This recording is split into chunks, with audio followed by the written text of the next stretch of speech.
I'm very mindful of the fact that when we are a cross-disciplinary or interdisciplinary group like this morning, it's so important to answer Susan Cutter's compelling questions.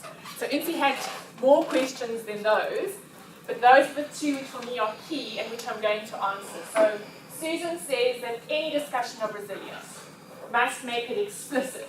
Who's resilient and what are we expecting the who to be resilient to? And so in response to Susan's questions, my use of that photograph in my title slide is very purposeful. So you're looking at the photograph of a young woman that I worked with in 2017, and she's busy making a body map to explain her lived experience of risk and her lived experience of resilience to that risk. And what that photograph is signaling is that adolescent resilience is a truly pressing agenda, particularly the resilience of African adolescents. Now, I'm not sure how familiar you are with the stats that have been projected for this population. Just in case you aren't, our African adolescents, sub-Saharan African adolescents, are the fastest growing population globally.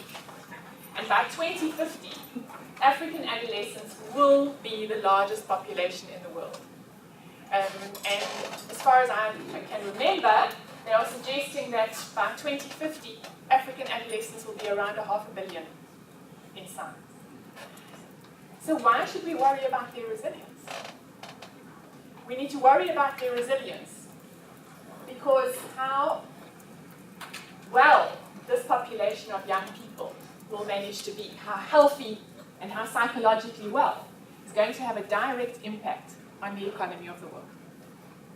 And so the other reason why I like to use this slide, with this young woman's permission of course, is because she's demonstrating that we need to understand what it is that supports African adolescents to turn their backs, or to turn away from, or to avoid the very negative health and well-being outcomes that are associated with growing up in Africa. So luckily, I'm in South Africa today, so I don't have to explain at length, like it's often necessary to explain when you speak outside of a South African context, what it is that is jeopardizing the health and well-being of our young people. The young people that I work with as a psychologist and as a researcher typically are growing up in environments that are challenged chronically by structural disadvantage and all the traumas and all the hardships that are associated with that. And in my experience, they're often growing up in communities that are degraded and degraded. So the bottom line is that as a result of them growing up in sub-Saharan Africa, there is a really good chance that well-being, mental health, and physical health is jeopardized.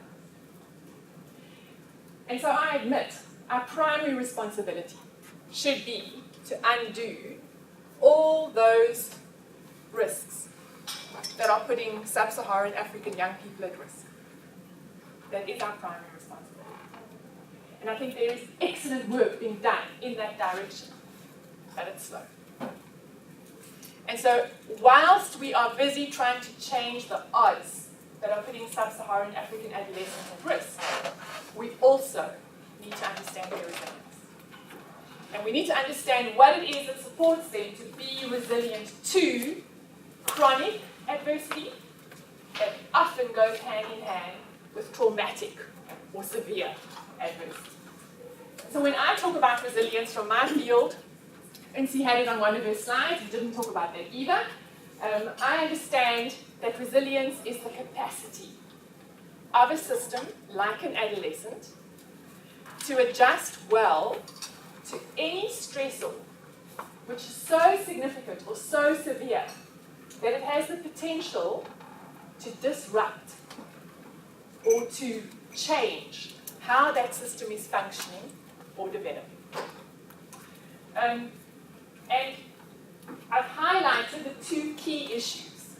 In the field of psychology, we cannot talk about resilience if there isn't a significant disturbance, some significant form of threat. You can talk then about any of the other positive psychology constructs like coping, and we won't go into those today.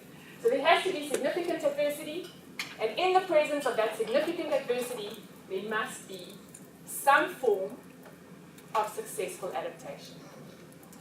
So similar to what Lindsay said, what do we in psychology understand successful adaptation to be? Well, there are many forms, but one of the most common ones is that we anticipate that when there is some form of trauma, the adolescent who has experienced that trauma will dip in terms of their functioning. So I work with a lot of young women who are raped. And it's very, very normal, following some form of sexual violence, to have a dip in psychological functioning.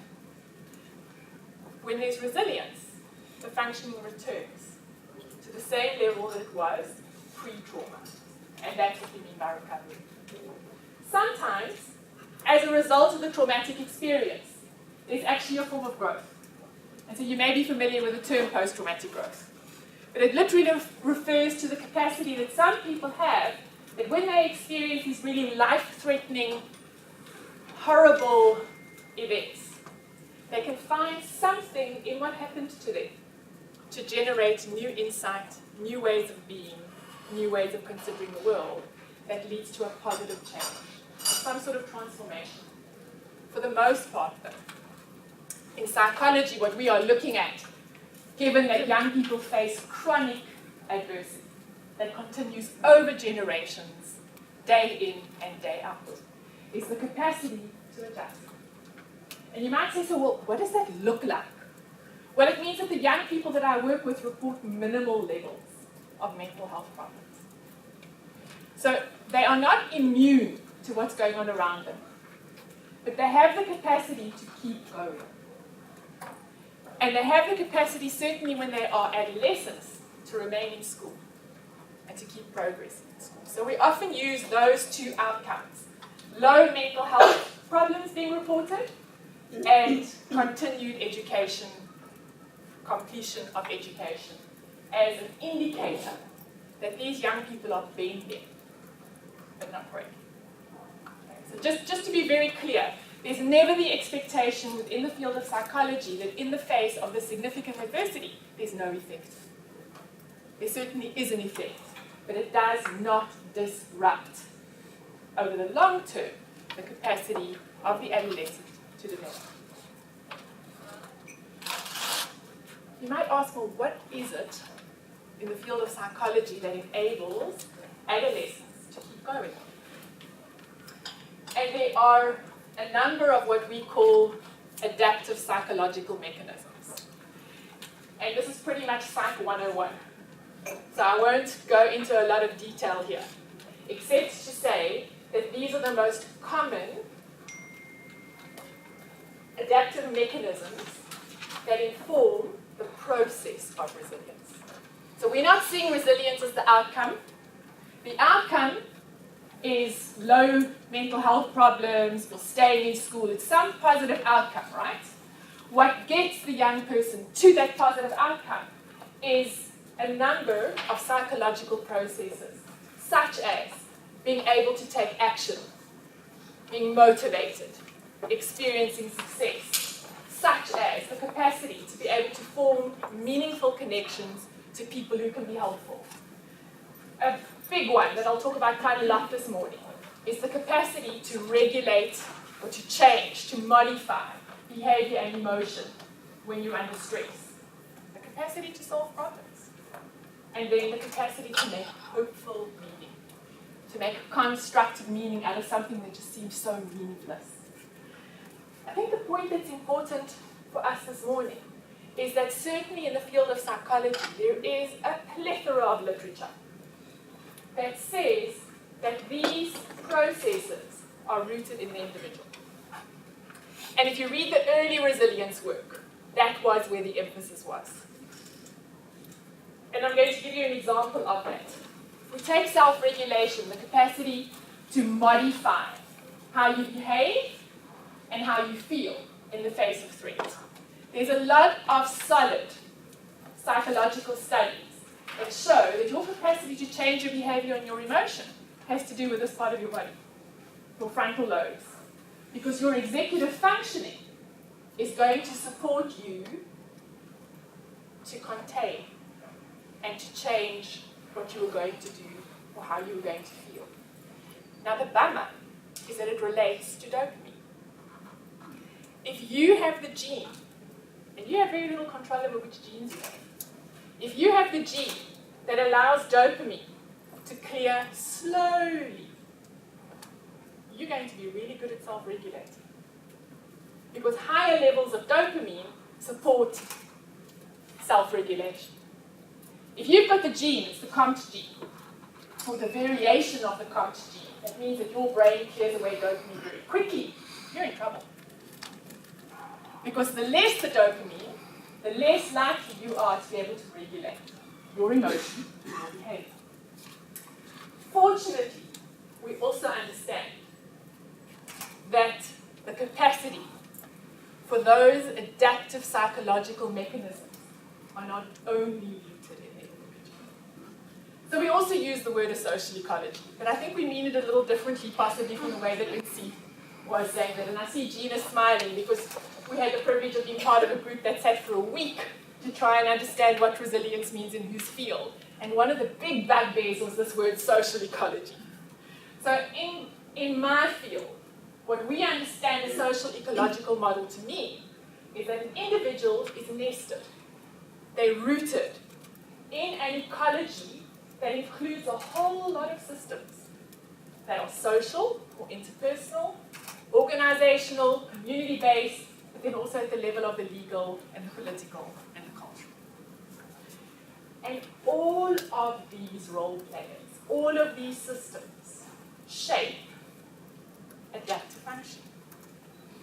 And so to go back to the example of self-regulation, we know now that your capacity, or my capacity, to regulate my behavior doesn't only have to do with my levels of dopamine in my brain, but they have lots to do with the relationships that I have and how I was taught to regulate.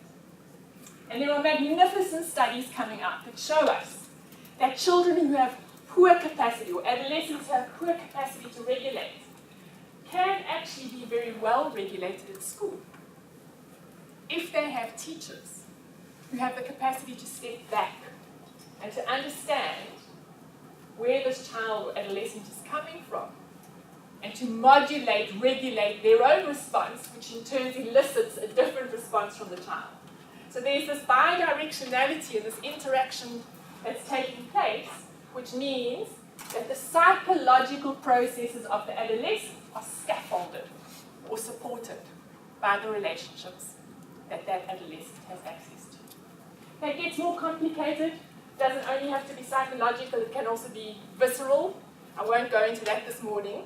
The point I'm wanting to make, and it's such an important point, is that I think one of the most exciting things about where my field is at the moment, in terms of the study of psychology, is that if we understand that the capacity to adjust well to threats that are so severe that they can disrupt or halt how an adolescent is developing, if that capacity is part the adolescent and part the social ecology, then we have to do a lot more to support a social ecology to champion the resilience of adolescents than we have.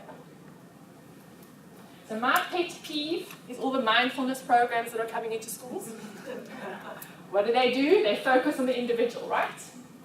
And what we really need to be doing is we need to be equipping families, schools, organizations, communities, you name it, all those role players in the social ecology to work with adolescents, to enable them to adjust to this chronic adversity that characterizes sub-Saharan Africa, while we are also working to limit or change the adversity. So one quick example, which is showing the value of understanding that we need to change the social ecology, is the magnificent work by Lucy Kluwer and her colleagues. It's just being published in The Lancet. And so what Lucy Kluwer and her team of colleagues did was they tested the United Nations hypothesis that if we want the Sustainable Development Goals to really be successful, to take off in sub-Saharan Africa, then we need to find ways of making provisions to social ecologies that will enable adolescents to achieve mental health outcomes and to progress in school. And what they did was they went and they had a look at how effective this was in a group of about, I think it was 1,176 adolescents from the Eastern Cape. And we're South Africans. We know how challenged the Eastern Cape is.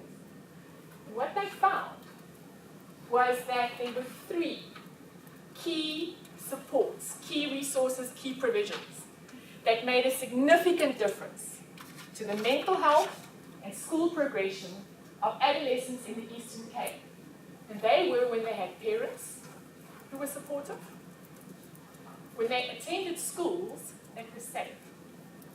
So the schools were pretty much free of violence, and when their family had a cash transfer. Look how far it's gone from the dopamine or the individual's capacity to do well in the face of threats. Just very briefly, because my time is almost up, what I want to draw your attention to is that we need to be sensitive to the locals. So what is a safe school? In the Eastern Cape, as I said, a safe school was a school that's free from violence. Resilience studies in Japan and in New Zealand are showing that a safe school following the natural disasters is a school that is so well constructed that when there's a natural disaster, the children won't be physically harmed. So they're looking in New Zealand, you may be aware of this, at ways of building school desks. So that in the face of a natural disaster, the school desk will provide some sort of support and safety to the children. And they're doing more about that in Japan. You might ask, who's the family? Who are the parents? So the young people that I've worked with in very traditional areas in the Free State tell me that their family is not mom and dad. Includes mom and dad, but family is mom and dad and uncle and gogo. It's the extended family. It's also the family that are deceased. So there's a very real sense that the ancestors are still enabling them to cope well with significant threats. In the study that we're currently busy doing in Secunda, who's the family? It's women relatives. Why is it women relatives? Because 27% of the sample of young people that we are working with tell us that their fathers are deceased or absent. 29% of the rest of the sample whose dads are still alive tell us that their fathers don't live with them. They're in the cities where there is employment. So who is the parent that needs to be supported in order that we can enable adolescent resilience? Depends on the context. And so in working to enable a social ecology to champion the resilience of adolescents, we have to be sensitive to the local. And that adds to the complexity of resilience and the whole process. So there were other factors that add to that complexity. There's not time to go into them. I'm going to finish with this.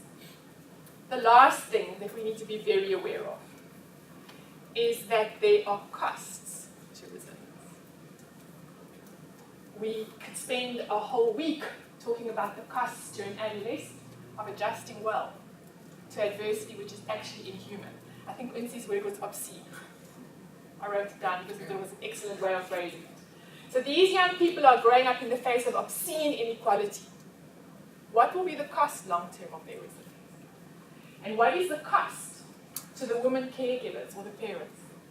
I know for a fact that in America they're doing numerous studies about the strong black woman phenomenon, showing that when women are dedicated to the resilience of adolescents and children, the woman's mental health and the woman's physical health suffers.